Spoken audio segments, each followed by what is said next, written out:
तभी तो ये लिखा गया कि दुख खाओ मेरी तो सो बनी। बोले किसी के साथ मेरी नहीं बनती है। एक परिवार में 4 सदस्य हैं और चारों दुखी हैं। जब चारों दुखी हैं तो कौन किसके दुख को कम करे? किसके पास जाओगे आप दुख कम करने? जो स्वयं बीमार है वो दूसरे का क्या इलाज करेगा? संसार का हर व्यक्ति आज बीमार है, हर व्यक्ति दुखी है, और दुखी के पास जाओगे आप और अपने दुख बताओगे तो उससे वो सुन सकता है कि तो आपके दुखों का इलाज नहीं कर सकता है। तो हम किसके पास जाकर के अपने दुख बताएंगे? किसके पास बताएंगे? अरे ये दुख खाओ शब्द कहता है, इसमें संसार में जितने दुख दर्द हैं उन सारों का संग्रह इस शब्द में हो चुका है। मेरे दुखों का नाश हो। कोई व्यक्ति धन से दुखी है, उसके पास धन नहीं है तो वो दुखी है। कोई व्यक्ति है वो अपने शरीर से दुखी है, बहुत इलाज करवाता है, बहुत पैसा खर्चा करता है, कई हॉस्पिटल्स जा चुका है तो भी उसकी बीमारी का इलाज नहीं होता, तो वो दुखी नहीं रहेगा। ये भी तो एक दुख है कि हमारे शरीर का इलाज नहीं होता है। मेरा घुटना दर्द होता है, पीठ दर्द होती है, लगातार बीमारियां बनी हैं, लगातार खांसी है, बुखार है या नाना प्रकार की बीमारियां हैं। ये भी तो एक दुख है। ये दुख जब तक शांत नहीं होगा क्या तुम्हारा धर्म में मन लगेगा? और आप भी परेशान रहोगे और आपके घर के दूसरे सदस्य भी आपकी बीमारी के पीछे परेशान रहेंगे, वो भी दुखी है। कोई इसलिए दुखी है कि उसके लिए परिवार में किसी के साथ अंडरस्टैंडिंग नहीं है। परिवार तो है किंतु प्रेम नहीं है, आए दिन झगड़े होते हैं, आए दिन अशांति है, आए दिन आकुलता है। क्या उसका मंदिर में मन लगने वाला है? लगेगा क्या? आज आपका फैमिली सेटलमेंट बहुत अच्छा है इसलिए आपका मन लग जाता है, किंतु एक भी व्यक्ति यदि आपके परिवार का उखड़ जाए, पति और पत्नी में यदि अंडरस्टैंडिंग नहीं है या सास और बहू की नहीं बनती है तो उसका आदमी जो मंदिर में आया है क्या उसका मन लगेगा? क्योंकि रोज ही मेरी बीवी और मेरी माँ दोनों ही झगड़े करते रहते हैं, तो कहां से मन लगेगा? तो वो क्या चाहेगा? ये भी उसका एक दुख है कि भगवान मेरे घर में अंडरस्टैंडिंग हो जाए, मेरे घर में सब परिवार में अंडरस्टैंडिंग रहे कि कहीं किसी के बीच में टकराव ना हो, ईगो ना हो, लड़ाइयां ना हो, गाली गलौज ना हो। जिनके घरों में ये वातावरण है वो दुख वे ही लोग जानते हैं। उन्हें पता है कि घर में क्या टेंशन है, घर में क्या दुख होता है, घर में किस प्रकार से उनको रहना पड़ता है। मन भी नहीं लगता तो भी रहना पड़ता है। दुख एक प्रकार का नहीं है, किसी के सामान की चोरी हो जाती है, किसी को कर्जे का दुख है, किसी की शादी टूट जाती है, किसी की सगाई टूट जाती है, किसी की शादी ही नहीं होती है। आपकी बेटी है उसकी शादी ना हो तो आप सुखी रहोगे? तो क्या ये एक दुख नहीं है? ये भी तो एक दुख है। संसार में एक दुख नहीं है, हम नहीं जानते ज्यादा, वो आप ही लोग जानते हैं, क्योंकि आप लोग प्रत्यक्ष उसका अनुभव करते हो। और ऐसे अनेक दुख है, मानसिक है, शारीरिक है, धन से लेकर के, तन से लेकर के, परिवार से लेकर के, बेटों से दुखी है, बेटियों से दुखी है, सास ससुर से दुखी है, पति से दुखी है, पत्नी से दुखी है, कोई किसी से दुखी है, कोई किसी से दुखी है। तो सबसे पहले कौन सी भावना की? दुख खाओ। क्या कहा पहले? मेरे दुखों का क्षय हो।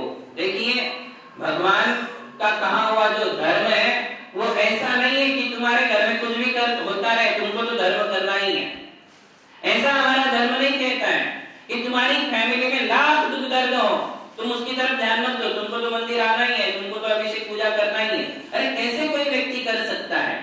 इसीलिए आचार्य ने सबसे पहले ये शब्द डाला कि दुख खाओ, कि दर्शन करने वाले भक्त के सबसे पहले दुख दर्द दूर हो, दुख शांत हो। और वो कहां से हो सकते हैं? बिल्कुल सही जगह आपने ये कहा, जिनेंद्र भगवान के सामने। किसके सामने कहा?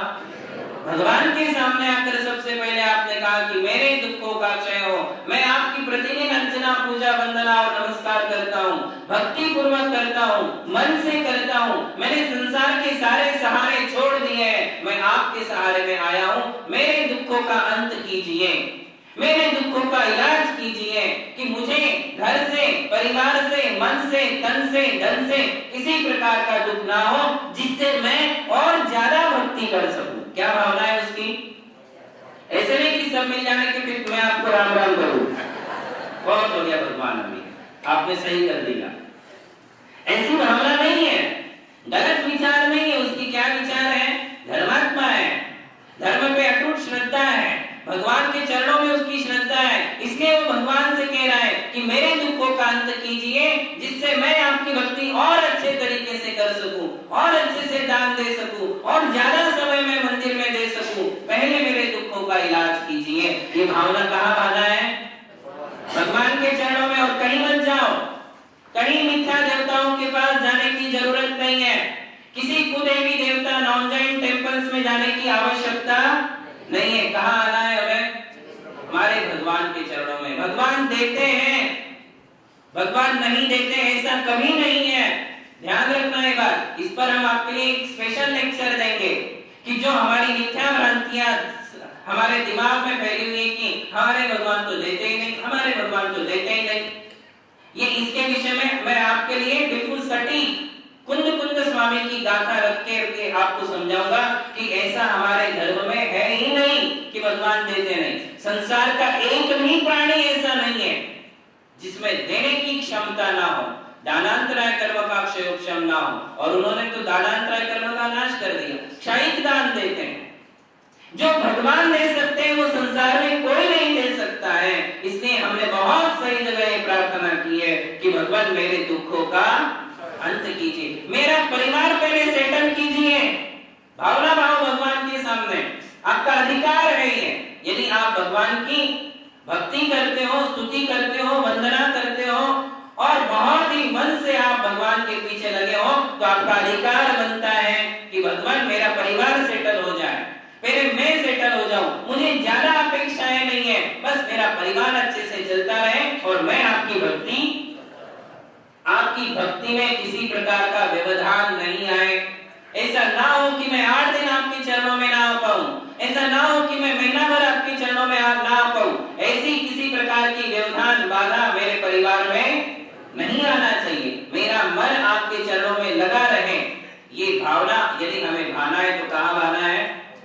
भगवान के चरणों में। भगवान से रिलेशन अपना रखिए, भगवान से सबसे पहला संबंध साधिए। मन का संबंध भगवान से, तन का संबंध परिवार से। मन का संबंध किससे? सबसे पहले भगवान से। मेरा पहला रिश्तेदार कौन है? भगवान। कौन है? भगवान। ये मेरे पहले रिश्तेदार हैं। और रिश्तेदारी हम कैसे निभाते हैं? उससे भी अच्छी रिश्तेदारी किससे निभाएंगे? भगवान के साथ निभाएंगे। भगवान ही सारे दुखों का इलाज कर सकते इस संसार में, वे ही समर्थ हैं। फिर उन्होंने कहा कि दुख खो, फिर बाद में कहा तमक खो। क्या कहा? तमक खो। अब कहते हैं कि मेरे कर्मों का नाश करो, क्योंकि मैं जानता हूं कि सारे दुखों की जड़ कर्म है। इसलिए अब दुखों का नाश करना है तो किसका नाश करो? कर्मों का नाश करो। देखिए यदि पेड़ पर फल लगा हुआ है तो फल लगने में अनेक कारण हैं, किंतु सबसे मुख्य कारण कौन है? बीज। कौन कारण है? बीज। हालांकि उस फल के लगने में जमीन भी उसके लिए सहायक बनी है। एक फल बीज को बोने वाला जो व्यक्ति है, किसान है, वो भी उसमें सहायक कारण है। खाद पानी उसको समय समय पर मिला, वो भी उसमें सहायक कारण है। किंतु मूल कारण कौन है? बीज है। कौन है? बीज है। बस इसी प्रकार से मेरे लिए दुख देने में कई कारण हो सकते हैं, किंतु मुख्य कारण कौन है? मेरा कर्म। कौन कारण है? कर्म ही मेरा कारण है। भले वो दुख मुझे भाई से हो रहा है, भले वो टेंशन देने वाली मेरी पत्नी है, भले ही मुझे दुख देने वाला मेरा ये शरीर है, बीमारियां हैं, किंतु मूल कारण कौन है? कर्म है। यदि असाता कर्म उदय में ना आता तो मेरा भाई मेरे से मुख मोड़ ही नहीं सकता है। यदि असाता कर्म उदय में नहीं आएगा तो फिर मेरी पत्नी या मेरा पति मेरे साथ किसी प्रकार का वैर विरोध कर ही नहीं सकता। कर्म अनुकूल नहीं है। कौन है?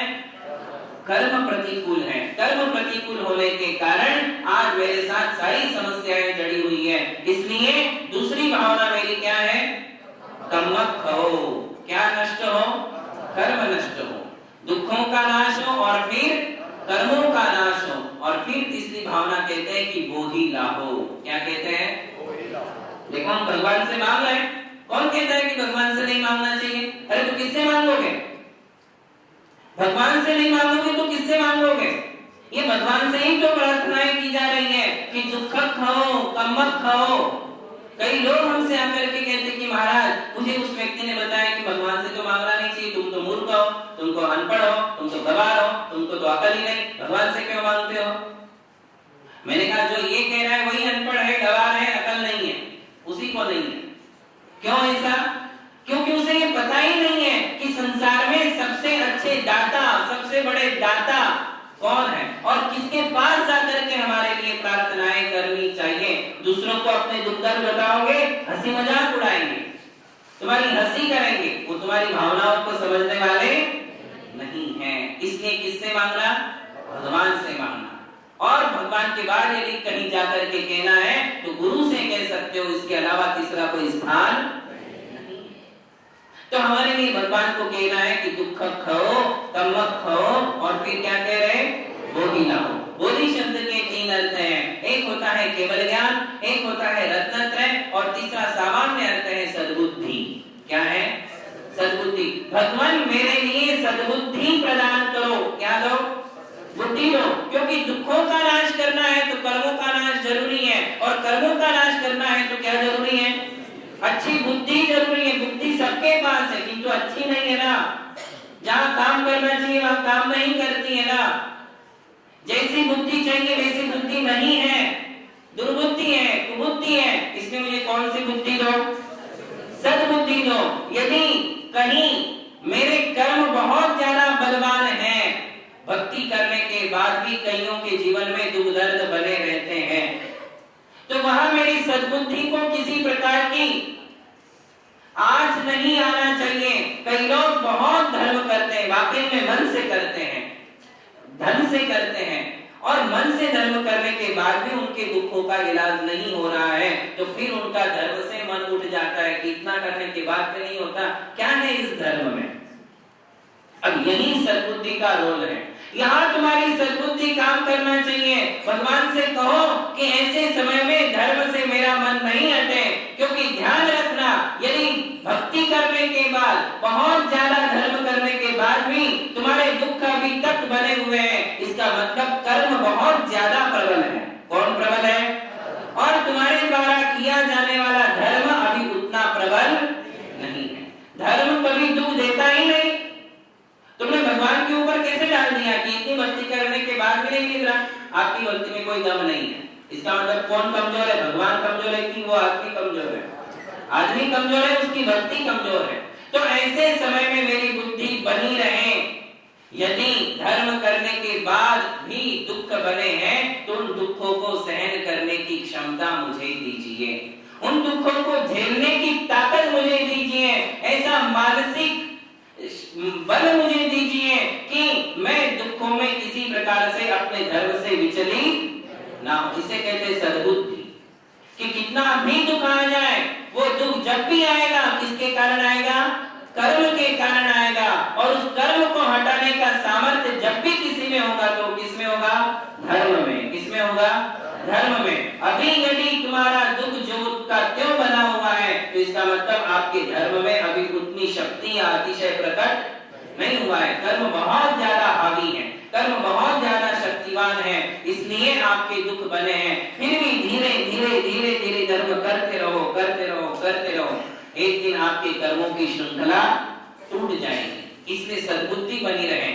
मेरे जीवन में जब भी ऐसे योग आते हैं, बहुत ज्यादा दुखों के पहाड़ आते हैं, तब भी मैं आपके चरणों का ध्यान रखूं, मैं आपको ना भूलूं, मैं धर्म को ना भूलूं, मैं नमोकार को ना भूलूं। नमोकार से, भगवान से, गुरुओं से मेरी आस्था ना टूटे।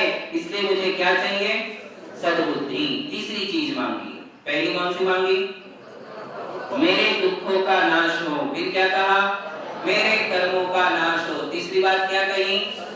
मेरे लिए सद्बुद्धि मिले। और फिर चौथी बात कहते हैं गोविलाहो सुगई गमनम।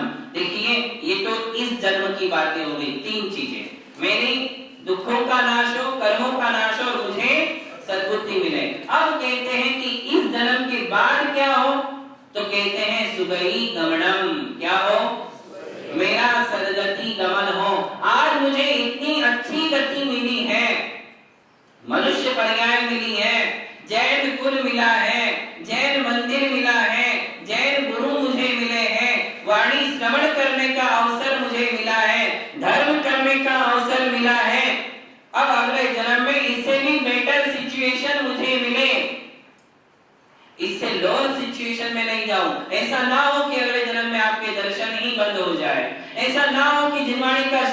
ना मिले। ऐसा ना हो कि ऐसी पर्याय में चला जाऊं जहां धर्म से दूर दूर तक कोई संबंध नहीं है। ऐसी पर्याय मुझे सदगति गमनम, सुगति गमन, मेरी अच्छी गति हो। आज मैं आपके मूर्ति का दर्शन कर रहा हूं, अब ऐसा लाभ मिले कि साक्षात आपका दर्शन हो जाए। आज आपके मंदिर में दर्शन कर रहा हूं, अब ऐसा योग है कि आपके समव शरण में दर्शन करूं। आज मुझे ऐसे मुनियों के दर्शन हो रहे हैं, अब ऐसा योग है कि मुझे रुद्धि संपन्न मुनियों के, योगी मुनियों के, शुद्धोपयोगी मुनियों के भी दर्शन हो जाए। और आज मैं श्रावक धर्म का पालन कर रहा हूं, अब ऐसा योग आ जाए कि अगले जन्म में मैं मुनि धर्म का भी पालन। इसे कहते हैं सुगहि गमनम। क्या कहते हैं? ऐसा नहीं कि आज मेरा बंगला है, अगले जन्म में राजमहल मिल जाए। तुम लोगों की बुद्धि उधर चलती है। शायद बेटर सिचुएशन का मतलब ये है कि आज जो फैसिलिटीज है, अगले जन्म में फैसिलिटीज 4 गुना हो जाए और बढ़िया मिल जाए। ऐसा नहीं है, वो अपने आप मिलेगा, वो मांगना नहीं पड़ेगा आपके लिए, वो तो अपने आप आपके पीछे दौड़ेगा। क्या होगा? आपके पीछे। क्योंकि यदि तुम्हारा पुण्य तुम्हारे लिए अगले जन्म में समव शरण के दर्शन करा सकता है, तो क्या वो तुम्हारे लिए झोपड़ी से बंगला और बंगला से महल नहीं दे सकता? अवश्य ही देगा, कि उसे मांगने की आवश्यकता नहीं। दुख खो एक बात अलग है, दुख खो मेरे दुखों का नाश हो ये एक बात अलग है। और ये जो है, ये तो आपकी अभी तृष्णाएं भड़क रही हैं, अभी आपकी आशाएं बोलने लग गई कि नहीं इससे बेटर चाहिए, इससे बेटर चाहिए। ये हम नहीं कह रहे। मेरे लिए दुखों का नाश इसलिए हो कि मैं अच्छे रीति से और धर्म ध्यान कर सकूं, इसलिए दुख हो, तमक हो, बोधिला हो, सुगहि गमनम। अब सुगहि गमनम यदि चाहिए तो उसके लिए क्या चाहिए? तो कहते हैं समाधि मरणम। क्या होना चाहिए? क्योंकि यदि समाधि मरण नहीं हुआ, यदि अंत समय में नमोकार का ध्यान नहीं रहा, यदि अंत समय यदि खाने पीने में ध्यान चला गया, अंत समय में वेदनाओं में गया, वेदनाओं में रोने धोने में यदि मेरी मृत्यु हो गई, प्राण चले गए, तो तुम्हारे जीवन भर का धर्म किया कराया रह जाएगा। और अंत समय का जो वो क्षण है, वो क्षण तुम्हारे लिए कहाँ ले जाएगा? तिर्यंच पर्याय में। कहाँ ले जाएगा? तिर्यंच पर्याय में ले जाएगा। इसलिए सुगति गमन के लिए आवश्यक है समाधि मरण। क्या आवश्यक है? यदि आप किससे मांग रहे हो? भगवान से मांग रहे हो। पूज्यपाद आचार्य कहते हैं, आबाल्यात् जिन देव देव भवता श्रीपादयो सेवया। हे भगवान, मैंने आबाल्यात् बचपन से लेकर के आज तक आपकी भक्ति की है, मुझे इस भक्ति का फल कुछ नहीं चाहिए। अंतिम समय में प्राण प्रयाण क्षण, जब प्राण इस घट से बाहर निकलेंगे, तब मेरे ध्यान में, तब मेरी आंखों के सामने, तब मेरे कानों में केवल आप ही आप होना चाहिए। इससे बढ़कर और मुझे भक्ति का कोई फल नहीं चाहिए। जब प्राण गमन करेंगे उस समय नमोकार मेरे घट में हो, आपकी छवि मेरी आंखों में हो, आपकी वाणी मेरे कानों में हो। इससे बढ़कर और भक्ति का फल मुझे नहीं चाहिए। इसे कहते हैं समाधि मरण। महावीर भगवान की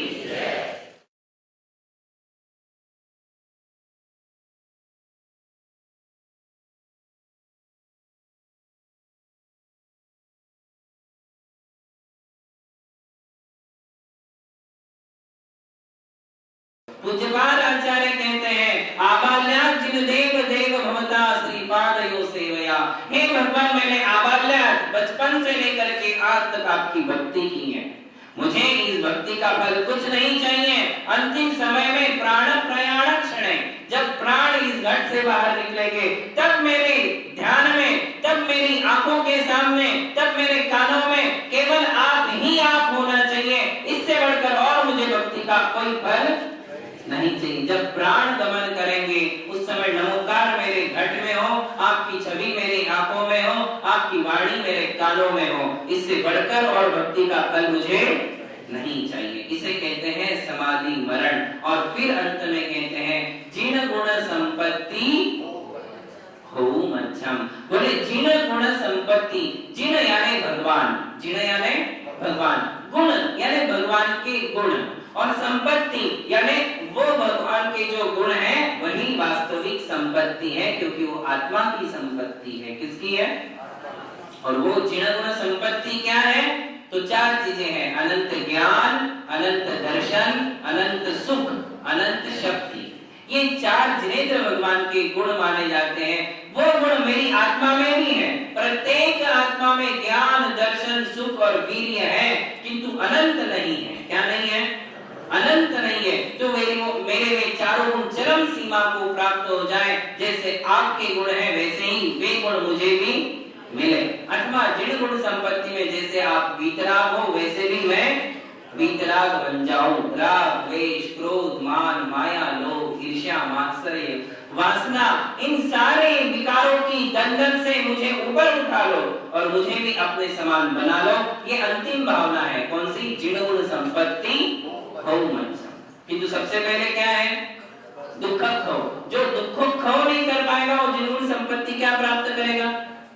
लोग कहते हैं कि भगवान के पास तो सिर्फ ये मांगो कि मैं भगवान बन जाऊं। अरे उसको इंसान तो बनने दो, वो एक अच्छा इंसान बन जाए, वो एक अच्छा गृहस्थ बन जाए, वो एक अच्छा धर्मात्मा बन जाए, वो एक अच्छा सम्यक दृष्टि बन जाए, फिर कभी वो भगवान बनेगा।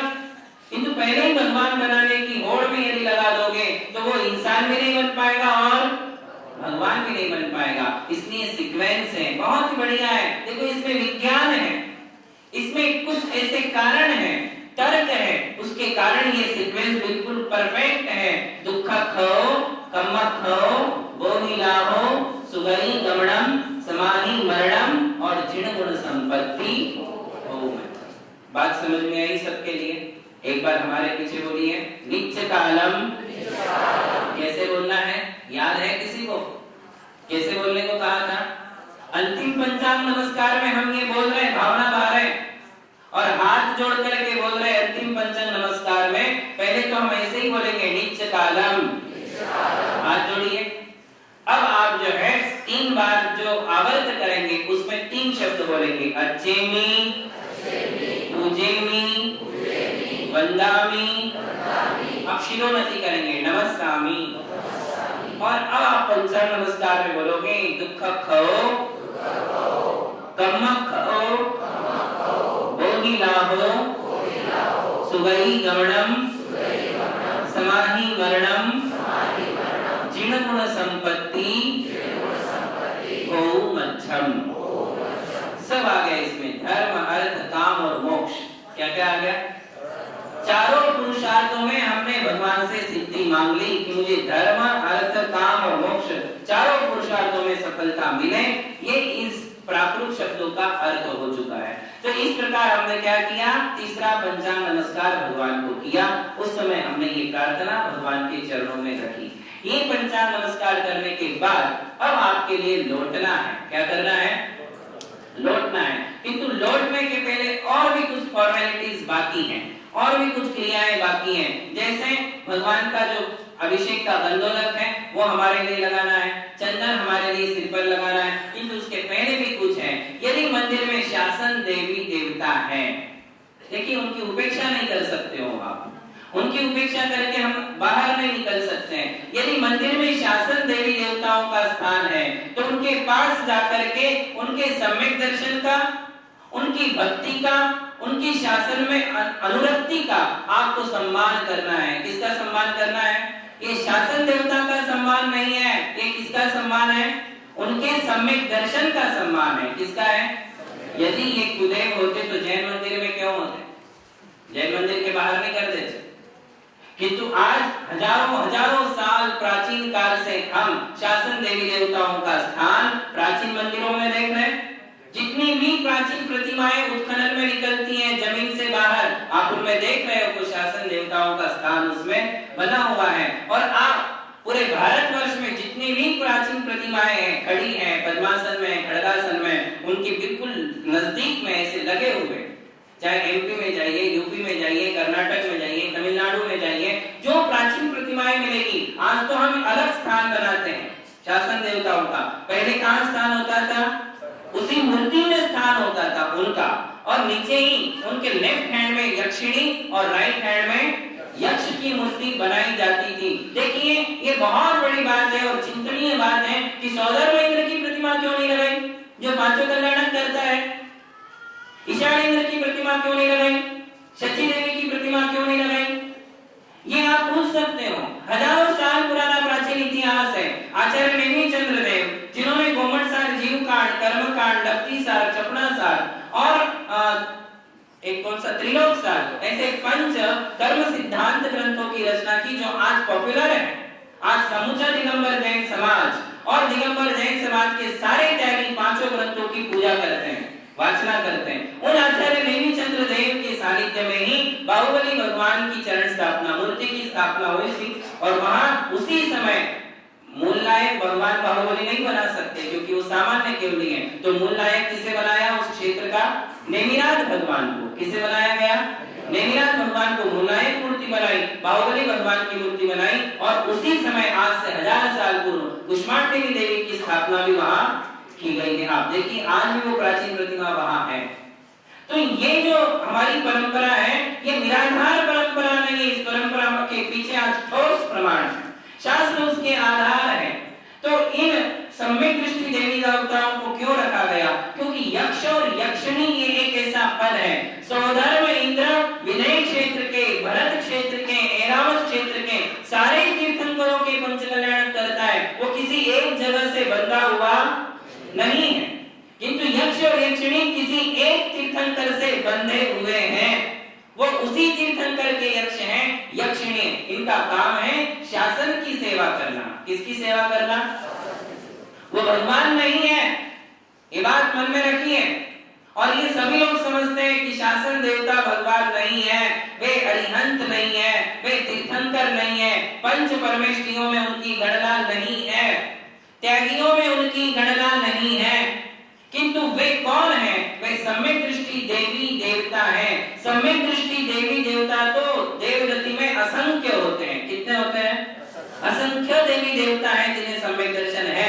किंतु ये सिर्फ सम्यक दृष्टि नहीं है, सम्यक दर्शन के साथ एक पद उनको मिला है। कौन सा पद? यक्ष पद और यक्षिणी पद। कौन सा पद मिला?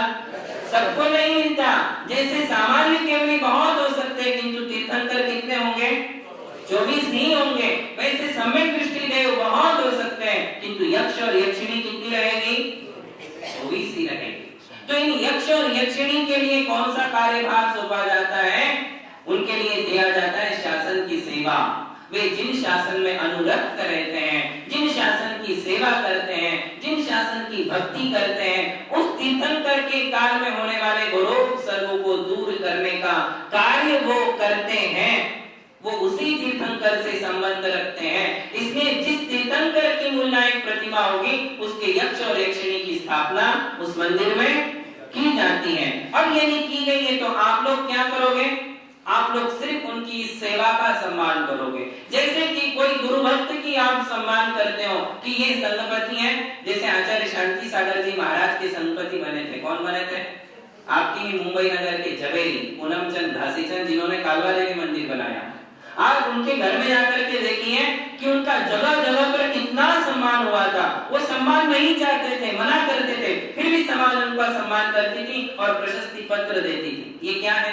किसका सम्मान है? क्या वो भगवान है? क्या वो संगपति भगवान है? क्या वो संगपति गुरु है? क्या वो संगपति त्यागी है? फिर भी उसका सम्मान क्यों किया?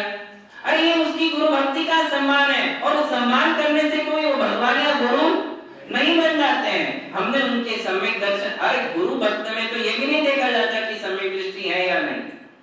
गुरु का भक्त है, गुरु की सेवा करता है, संघ संचालना करता है, तो उसका हम सम्मान करते हैं। ये भी नहीं पता कि इसको सम्यक दर्शन हुआ है या नहीं। सम्मान के लिए सिर्फ ये देखा जाता है कि जिन शासन में ये कितना समर्पित है, गुरुओं के लिए कितना समर्पित है, उनका हम सम्मान करते हैं। परसों यह सम्मान हुआ हमारे ही सामने, तो हुआ कि नहीं सम्मान? किस चीज का सम्मान था? पैसे देने का सम्मान नहीं था। वो सम्मान था आपने जिन शासन के प्रति, मंदिर के प्रति, गुरुओं के प्रति जो अपनी भक्ति प्रकट की थी, उस भक्ति का वो सम्मान था। किसका सम्मान था? भक्ति का सम्मान था। अब शासन देवताओं के साथ तो देखिए भक्ति तो वो करते ही हैं, सेवा तो वो करते ही हैं, साथ में ये निश्चित है कि वे सम्यक दृष्टि है। क्यों है पता है?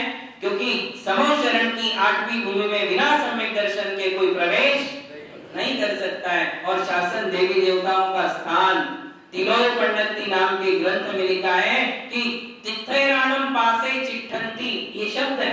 तिलोई पंडित टीके, उन्होंने कहा कि तीर्थंकरों के पार्श्व भाग में ही वो रहते हैं। कहाँ रहते हैं? पार्श्व भाग में। पार्श्व शब्द का अर्थ है आजू बाजू में। कहाँ रहते हैं? और 3 कटनी जो बनती है, उन 3 कटनियों पर में से पहली कटनी पर यक्ष यक्षिणियों का स्थान होता है। इसलिए हम उनका सम्मान करते हैं कि ये जिन शासन के अनुरक्त देवता है। सम्यक दर्शन तो है ना, सम्यक दृष्टि जीव का स्वभाव है, वात्सल्य, साधर्म के प्रति वात्सल्य रखना। ऐसी कैसी उपेक्षा हो सकती है? हम तो किसी व्यक्ति की उपेक्षा नहीं करते, हम तिनके की उपेक्षा नहीं करते, तिनके का तिरस्कार नहीं करते। उनका कैसे तिरस्कार हो सकता है? क्या ये संभव है? जैन धर्म में क्या किसी प्राणी मात्र में किसी का तिरस्कार लिखा गया है? अजैन भी होगा तो उसके प्रति कौन से भाव रखे जाएंगे? कौन बताएगा? एग्जैक्ट आंसर चाहिए। कोई अजैन भी है जो तुम्हारा साधर्मी नहीं है तो उसके प्रति कौन से भाव रखने चाहिए? नहीं, वात्सल्य तो साधर्मी के प्रति है। माध्यस्थ तो विपरीत वृत्तियों के लिए। मैत्री भाव रखा जाता है। इस संसार में एकेंद्रीय से लेकर पंचेंद्रीय तक जितने जीव हैं उन सबके प्रति जैन धर्म कहता है कि मैत्री भाव रखो। तिरस्कार के भाव तो किसी के प्रति है ही नहीं। तो हम जब एकेंद्रीय के प्रति भी मैत्री भाव रखते हैं तो यक्ष यक्षिणियों का कैसे तिरस्कार हो सकता है? कैसे उनकी अवमानना हो सकती है? ये संभव नहीं है, त्रिकाल में संभव नहीं है। इसलिए यदि मंदिरों में शासन देवी देवताओं का स्थान है और यदि आपके लिए जैन धर्म समझ में आता है, आपका सम्यक दर्शन समझ में आता है, आपका वात्सल्य गुण समझ में आता है, तो आपको उनके सम्यक दर्शन का सम्मान करना है। किसका सम्मान करना है? सम्यक दर्शन का। शासन के प्रति आसक्ति जो उनकी जो बनी हुई है उस आसक्ति का सम्मान करना है। इसके अलावा और कुछ है ही नहीं। रत्नकंडक शावकाचार्य की जो वो श्लोक है वरो फलित सयाशावान, उसकी संस्कृत टीका और एक बार आप सुनिए, पढ़िए। समय आने पर हम आपके लिए वो भी बताएंगे। आज ये प्रासंगिक विषय है कि मंदिर से बाहर निकलने के पहले और कौन सी बातें रह गई। तो यदि महाशासन देवताओं का स्थान है तो हमारे लिए यक्ष के पास भी जाना चाहिए, यक्षिणी के पास भी जाना चाहिए कि जो सम्यक दर्शन आपने पाया है वैसा सम्यक दर्शन मेरा भी बना रहे, वैसी विशुद्धि मुझे भी मिले, वैसे ही शासन में भक्ति, शासन में आसक्ति मेरी भी बनी रहे। मेरे से ज्यादा शासन की सेवा और आसक्ति आप में है, मैं उतना समय नहीं दे सकता हूँ। मंदिरों की रक्षा के लिए, धर्म की रक्षा के लिए, गुरुओं की रक्षा के लिए, जिन शासन की प्रभावना के लिए जो आपका योगदान है वो मैं अपने पूरे जीवन में नहीं दे सकता हूँ। दे सकते हो आप, क्योंकि आपके पीछे और दूसरे काम बहुत ज्यादा पड़े हुए हैं। आप कितना कर पाओगे? तो वो आप में है, उस गुण का सम्मान हम आपके लिए एक अर्घ्य समर्पण करके करते हैं। पूज्यपाल आचार्य ने और पूज्यपाल आचार्य से लेकर जितने आचार्यों ने अभिषेक पाठ की रचना की है, प्राचीन है, तो उन प्राचीन अभिषेक पाठों में यक्ष यक्षिणी अथवा देवताओं के लिए 3 शब्दों का प्रयोग किया है। एक है प्रतिगृह्यताम, एक है यजाम है, या फिर कहते हैं अर्घ्यम गृहाण, क्या कहते हैं? या फिर अर्घ्यम समर्पयामि, निर्वपामिति स्वाहा। ये उनके लिए प्रयोग नहीं किया जाता। क्या प्रयोग करते हैं? अर्घ्यम समर्पयामि। ये किसका काम है? हमारा नहीं। हम भी देव दर्शन करते हैं किंतु हम अपने देव दर्शन में भगवान के प्रति अपनी भावनाएं समर्पित करते हैं। आपको भगवान के साथ साथ यक्ष यक्षिणियों के प्रति भी अपनी भावनाओं को रखना है और वहां जाकर के आप एक अर्घ्य उनके लिए चढ़ा सकते हो। उससे आपके सम्यक दर्शन में और विशुद्धि ही होने वाली है। एक बात ध्यान में रखो कि लोग कहते हैं कि उनको कोई भगवान मानता है, और मैं दावे के साथ कहता हूँ कि जो लोग यक्ष यक्षिणियों को मानने वाले हैं उन लोगों के लिए रात की आधी नींद में उठाओ और आधी नींद में पूछो कि तेरा भगवान कौन है, वो महावीर का ही नाम लेगा, वो यक्ष यक्षिणी का नाम लेगा। देखिए जो बात है वो महावीर को ही अपना भगवान कहता है, वो वीतराग को ही अपना भगवान कहता है। कोई पद्मावती को मानने वाला पद्मावती को भगवान नहीं कहता है। अरे ये क्या बात है? कौन सी नई नई बातें सिखा रहे हो? परिवार में जाकर के यदि आपके लिए कोई परिवार में आए नया आदमी और नया आदमी आकर के आपके बच्चे को सिखाए, देख बेटा दादा को दादा ही मानना, पापा को पापा ही मानना, पापा को दादा मत मानना। ये कौन सी नई बात सिखा रहे हैं? अरे वो तो पापा को पापा ही मानता है, दादा को दादा ही मानता है, उसने पापा को आज तक दादा नहीं कहा और दादा को कभी पापा नहीं कहा। तो ये कौन सी नई बात, ये सिखा करके तुम उसको और उलझन में डाल रहे हो। वो और कंफ्यूज हो जाता है कि कहीं मैं पापा को दादा तो नहीं मानता हूं, कहीं मैं दादा को पापा को नहीं मानता हूं। उसको आप कंफ्यूज करने का काम कर रहे हो। एक आज तक की 21वीं शताब्दी तक, पंचम काल के आज तक के जितने समय बीते, आज तक किसी ने शासन देवता को अरिहंत नहीं माना है। उन्होंने उनको भगवान और गुरु से बात का दर्जा दिया है, गुरु के ऊपर भी किसी ने नहीं माना है। मानते हो आप? भाई आप लोग पद्मावती को मानते हो, कई लोग यहाँ है, क्या आपने आज तक उनको भगवान से बड़ा माना? क्या आज तक आपने उनको हरिता माता जी से बड़ा माना या किसी शुल्लक एलक से बड़ा माना? नहीं माना। हमने उनको उनका जो स्थान है वही स्थान दिया है, और जिसका जो स्थान है, दीपक का अपना स्थान है, सूर्य का अपना स्थान है।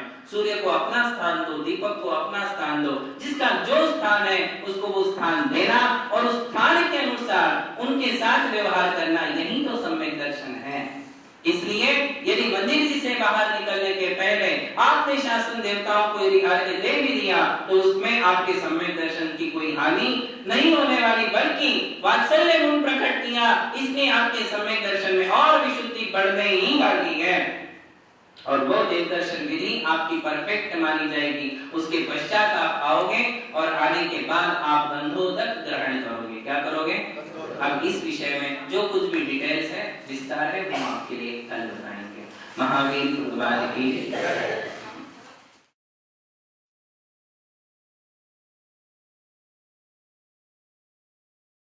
जैन धर्म में स्थापनाओं का बहुत ही बड़ा महत्व दर्शाया गया।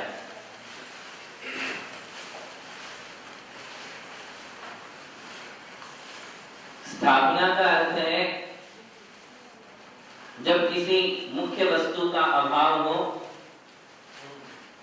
और हमारे लिए उसकी आवश्यकता हो तो हम किसी दूसरी वस्तु में उस मुख्य वस्तु की स्थापना, कल्पना करते हैं, उसे स्थापना कहते हैं।